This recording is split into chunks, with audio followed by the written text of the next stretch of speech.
Justice by Justin Bieber. We listened to Justin Bieber's newest album, Justice, 15 songs, 45 minutes long, so you don't have to. Yes. So, for those who don't know what this is, you're about to find out. Strap in. This is garbage. This made me genuinely angry, and it made me angry. I was just like, this is pretty trash. I'm going to go in for the headshot right now. In the middle of this album is an MLK interlude. Oh, yeah. That is just completely out of context, non-contextual thing of Martin Luther King speaking about like holding true to your convictions. And the last word of the speech happens to be justice. And then it kicks off a song called Die For You. Again, I have to show restraint.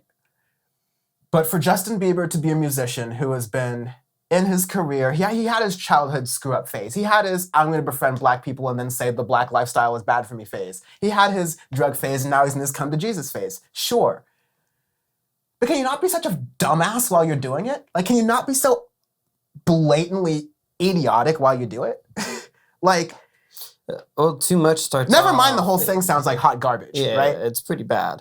Like, it starts off too much where it has an interlude thingy similar to them. Okay, interlude for the first, like, 20 seconds or so. I'm like, okay, well, this is interesting to see how you're going to do with this. And then it's just a bland slow pop song. Same thing for Deserve You, kind of a bland, slow pop song. As I Am featuring Khaled. Khaled is an artist I'm slowly getting disappointed by every time he's getting featured on anything or any time that he releases his own work. He started off hot. He's like a Tinder date that stops giving an effort after the second go. Damn.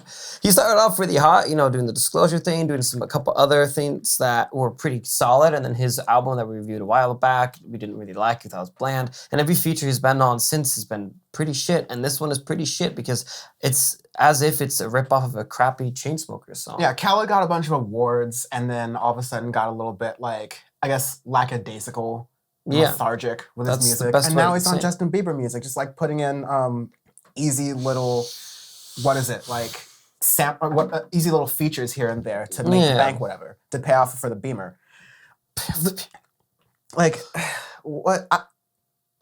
Did you actually get to listen to the whole thing? I don't know if you did. No, I tried. It just was very uninspired. It's just bland. All this stuff, I just couldn't get over the MLK interlude like yourself. It's just... Because, again, like, if Justin Bieber were trying to make some, like, come to Jesus but also unite this with racial justice sort of thing, I don't think Justin Bieber's the guy to make that, but this is an entirely different conversation here. Yeah. But this is an album full of the same generic, like, pop love songs that Justin Bieber's been making since he was 13. Exactly. With not really much context or growth whatsoever, except maybe only one song has an E next to it. And, like... other than this, like, performance come to Jesus thing after he's, like, been an asshole publicly for, like, most of his adult career, like, again, this isn't the sort of, like, reputation building I've looked in myself introspectively thing that we've seen from other artists when they've tried to do this. This is just crap. It's garbage. I don't know who this is feeding besides, like, fans or people who, like, look for all of these certain features of artists, but like, you have crap. Holy shit with Chance the Rapper, who I swear he's just an industry plant at this point because his rap is crap and everything he's featured on is very overrated. I don't think he's good at all compared to, you've got your Kendricks and Anderson .Paaks of the world. And it's just really bland song, and it doesn't really have much substance or anything. I feel like you're trying too hard to make a statement, but you're falling so flat on your face with it that you're making a fool of yourself with it, honestly. It's so real fucking embarrassing. I'll just say that. Kick you in trash. And we'll say that because Justin Bieber is a little bit of a hockeyer himself. Oh yeah, yeah, exactly. Noted Toronto Maple Leaf fan. I have stories about Justin Bieber playing hockey that I probably shouldn't share on this podcast, but I'll share them when we're in a break for. Good man, I want to hear these. The ears of you and Peter only. Good man. Good man. But yeah, don't listen to this, please. It's just, it's bland. If you're a Justin Bieber fan, sure, you'll like it. Whatever you like, anything they put out, fuck.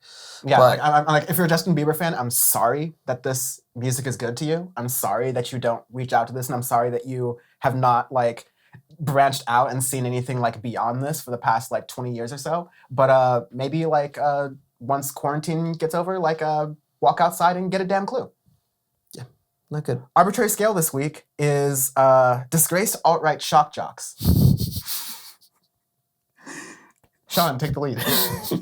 This is... So, for those of you who don't know the arbitrary scale is arbitrary on purpose because rating scales for music has way too many variables that doesn't make sense. So we just like making a scale that doesn't make sense the entire time of our podcast for you new listeners We're that want to rail on us. We're a lean in kind of podcast. If you want to rail on us, there is a comment section below. So have at it, Haas.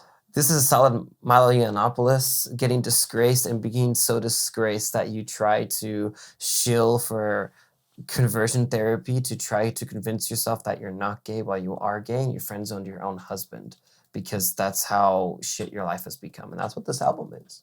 Yeah, like he's doing this for attention, saying that he's like ungay and he's doing conversion therapy. I've seen my mistakes of the past.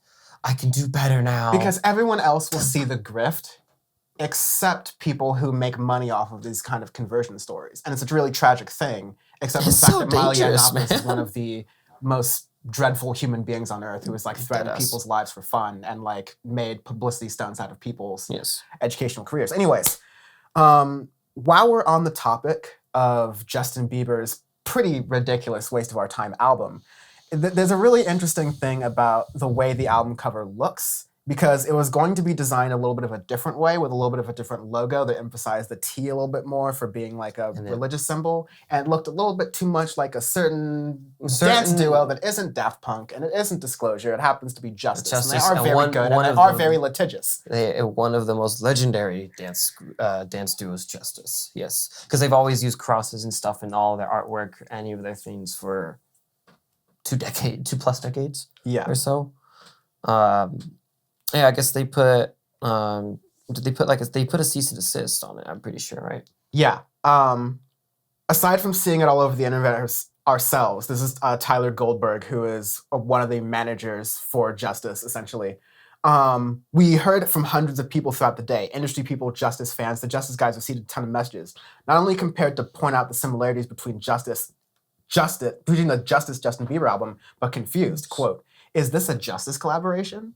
Which would be a good point, because considering the ringer that we just put that album through, rightly so, because it is bad, I think a Justice collaboration with Justin Bieber would either have to be very lucrative or it just like wouldn't make sense. Like it's like obvious rumor mill stuff. Yes. Yeah, so they definitely sent a cease and desist letter, and apparently they want to connect with the designer and I guess talk about it, but it's just like, listen, our logo looks like this. Don't make it look like this, or else we'll break ankles. Pretty much. It's just like, and it is, and looking at it where it's Justice the Cross, you can honestly see if you're a Justice fan, you're like, wait, what? Yeah, like and Justice are pretty big too. It's not like a small little niche thing. They're a big group that's been around longer than, honestly, than Bieber's Justin alive, Bieber, probably. Me, and you have been alive. Yep. So like, it's kind of ridiculous.